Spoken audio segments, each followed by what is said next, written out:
Today we're going to talk about two topics that I brought up yesterday that I think are important and essential for us to understand how to deal with a changing legal environment and a changing country that is evolutionary as well as democratic republic, which is the United States.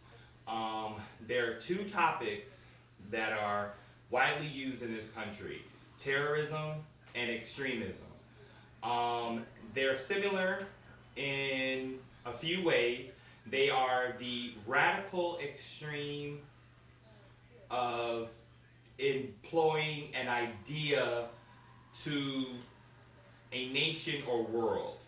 And by doing terror-like events, for example, and I'll give you a preliminary definition in a moment, but for example, if a person feels that the only way they can invoke change is by walking into a room, a movie theater, and shooting every person in the movie theater and then killing themselves because I made a blatant statement, and because I made this blatant statement, media outlets will speak on it, and the educators will discuss the topic, and people will have invoked fear.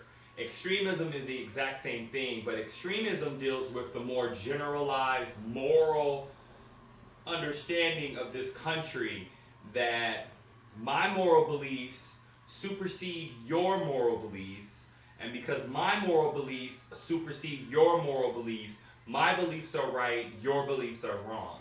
That is an extreme radical which has no place in politics. It also has no place in the workforce.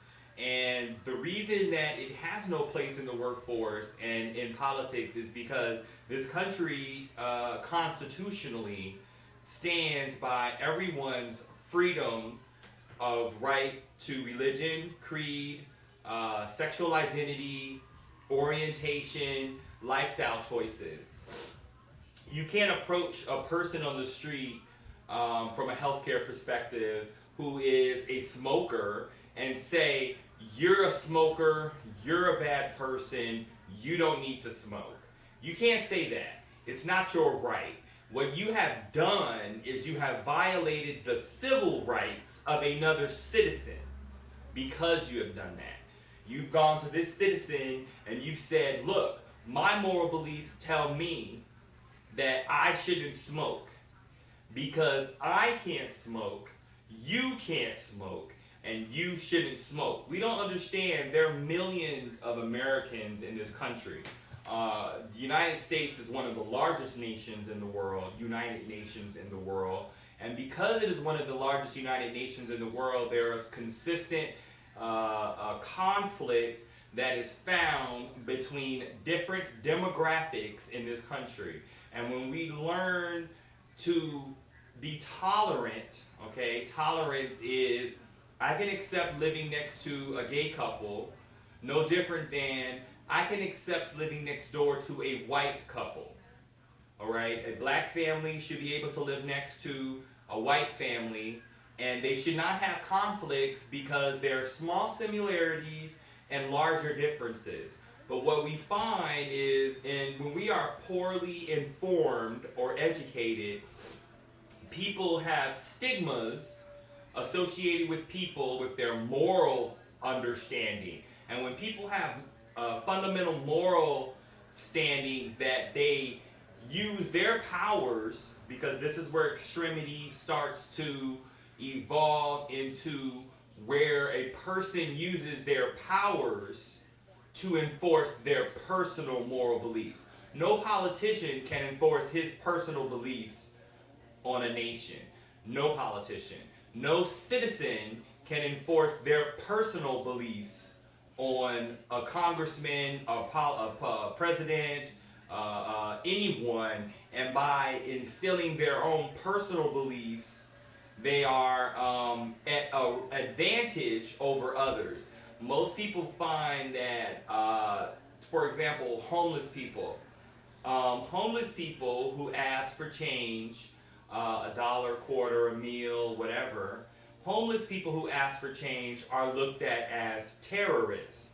No, the United States since 2010 has had 3 levels of poverty, including the working class. So because there are an additional 3 levels of poverty, the government and government agencies, corporations, and businesses have an obligation for tax deferment to provide for homeless people.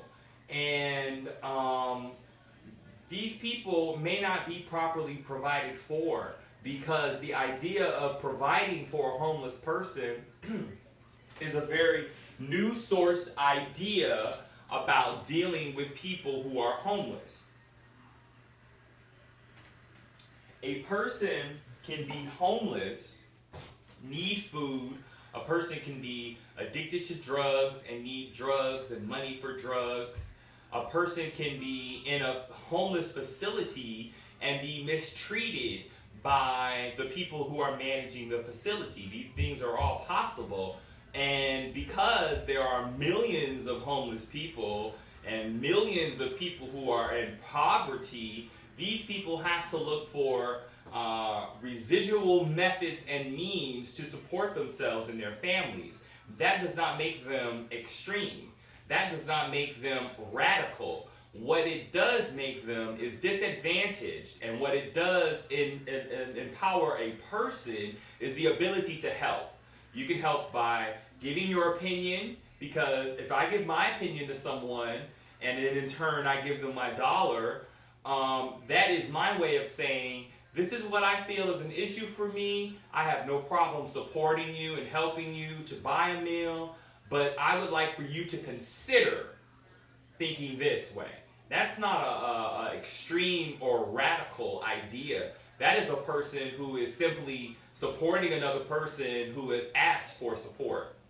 Now, in an employment perspective, we had an article a few months ago that discussed a Kim Davis city clerk. This person is a city clerk, so they're employed by the state, and the state is employed by the federal government. And the federal government made a law that says that it is legal for gays to marry. All right, no different than when in the early 1900s, women did not have the right to vote, and then it was a difficult transition for people to allow women to vote at polls. This transition is never foreseen as being easy, but it is foreseen as being a stepping building block for a new evolutionary process of democracy, which is what this government is supposed to be established to do and to represent to the world. In the Kim Davis situation, this person was a city clerk, refused to offer gay marriage licenses to any person that came into her office, was told by her superior that it is your job to offer marriage licenses to same-gender couples, and refused, and was able to file a lawsuit against her employer. Now, first of all, maybe her employer was misinformed. You know, you cannot deny someone their rights that is a public right to anyone. And the denial of that right is a criminal act. You cannot breach a person's personal life.